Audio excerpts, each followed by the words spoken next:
নমস্কাৰ মোৰ প্ৰিয় বন্ধু বান্ধৱীসকল, আশা কৰিছোঁ আপোনালোক কুশলে আছে। ফাকুৱাৰ দিনটো নিশ্চয় আপোনালোক আটাইৰে ভালেই গৈছে। আমিও সিদিনা ফাকুৱা উৎসৱটি বৰ আনন্দৰে উদযাপন কৰিছিলোঁ। সেই দিনটোৰ কিছুমান ভাল লগা মুহূৰ্ত আপোনালোকৰ লগত শ্বেয়াৰ কৰিব বিচাৰিছোঁ। ফাকুৱাৰ দিনা আমি ঘৰত ইজনে সিজনক ৰং সানি দি মইনামাহীৰ ঘৰলৈ বুলি আহিছিলোঁ। মইনামাহী বেলতলাতে থাকে। এয়া মইনামাহী আমাৰ তুহিনৰ ফাকুবিলাক মচি দি আছে। আৰু ইয়া যে ভিডিঅ' কৰি আছে, এইজন হৈছে আমাৰ উৎপল মামা, আৰু এইজন হৈছে বিকি, আৰু এইজন হৈছে মোৰ পতিদেৱ, আৰু এয়া হৈছে আমাৰ মহা, আৰু তাৰ পিছতে এয়া হৈছে আইতা। আৰু আমি চবেই ফাকু খেলি মাহীহঁতৰ ঘৰত ঠিকছে খালোঁ। আৰু এই গোটেইবিলাক আমাৰ প্ৰস্তুতি চলাইছিল বিকিয়ে। ই খুব ধুনীয়া ৰান্ধে। এয়া ৰান্ধি আছে সি মাংস, তাৰ পাছতে আৰু মাহীয়ে এইফালে ৰান্ধিছিল পোলাও আৰু লুচি ভাজিছিল। আমি গোটেইকেইটাই ঠিকছে খালোঁ। খোৱা পৰ্ব শেষ কৰি আমি আৰু ফাকু সানিলোঁ। তাৰপিছত কেইখনমান ফটো উঠিলোঁ আৰু ফটোখিনি ইয়াতে সাঁচি ৰাখিলোঁ। আৰু তাৰপিছতে আমি আহিছিলোঁ আমাৰ বেলতলাত থকা পেহীৰ ছোৱালী মিলিৰ ঘৰলৈ। মিলিৰ ঘৰতো আমি ফাকু খেলিলোঁ আৰু ফটো উঠিলোঁ, এয়া মিলি। আৰু তাৰপিছতে আমি আহিছিলোঁ আমাৰ কামাখ্যাত থকা আমাৰ মামনৰ ঘৰলৈ। এয়া কামাখ্যা মন্দিৰৰ বাহিৰৰ দৃশ্য।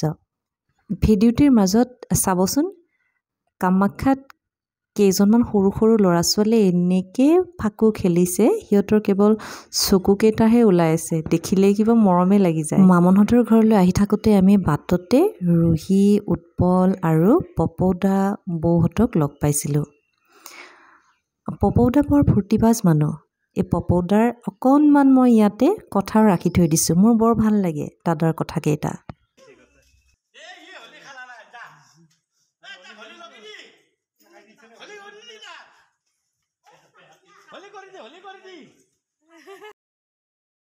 ইয়াতে তুহিন আৰু ৰুহিয়ে ঠিকছে ফাকু খেলিলে আৰু তাৰপিছত আমি ঘৰলৈ গুচি আহিলোঁ।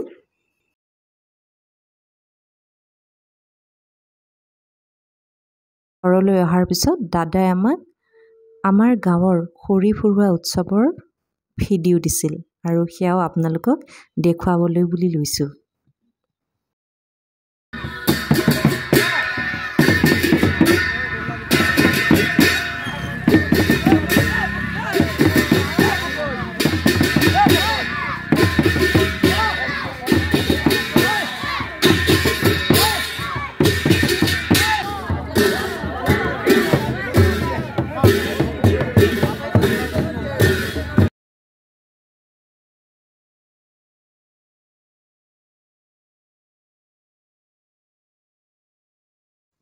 আমাৰ গাঁৱত দৌল পূজাৰ সামৰণিৰ দিনা গোবিন্দ বা গোপাল গোসাঁই মহাপ্ৰভুক প্ৰতিঘৰ মানুহৰ পদূলিয়ে পদূলিয়ে ফুৰোৱা হয়। কোনোবাই মাটিৰ ঢাপ সাজি আলপনা আঁকে, কোনোবাই হয়তো এখন পীৰাৰ ওপৰত নতুন গামোচা পাৰি গোসাঁইক তাতে বহুৱাই নৈবদ্য দি সেৱা জনাই গোসাঁইক ফাকু দিয়ে। মানুহবোৰে গীত মাত গাই বাদ্যযন্ত্ৰ বজাই ৰং ৰইচ কৰি গোটেই গাঁওখনত গোসাঁইক লৈ ফুৰায়। এই উৎসৱটিকে খৰি ফুৰোৱা উৎসৱ বুলি কোৱা হয়। আৰু নামনি অসমৰ কোনো কোনো অঞ্চলত খৰি ফুৰোৱা বা কোনো কোনো অঞ্চলত সুঁৱেৰী উৎসৱ বুলিও জনা যায়।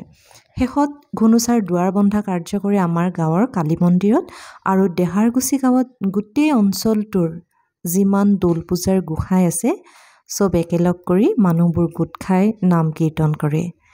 এই অনুষ্ঠানটোক পঞ্চ সুঁৱেৰী অনুষ্ঠান বুলি কোৱা হয়। আৰু পঞ্চ সুঁৱেৰী অনুষ্ঠানৰ কিছু দৃশ্য আপোনালোকক দেখুৱাম।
নিজৰ গাঁওখন, নিজৰ মানুহবোৰ, সেই ঠাইৰ স্মৃতি, সেই ঠাইৰ কথা বতৰা, মৰম আৰু আজিৰ দিনটোৰ ভাল লগা মুহূৰ্তবোৰ বুকুতি ৰাখি আৰু আপোনালোক সকলোলৈ বহুত মৰম আৰু শুভকামনা জনাই আজিলৈ আহিছোঁ। Bye bye.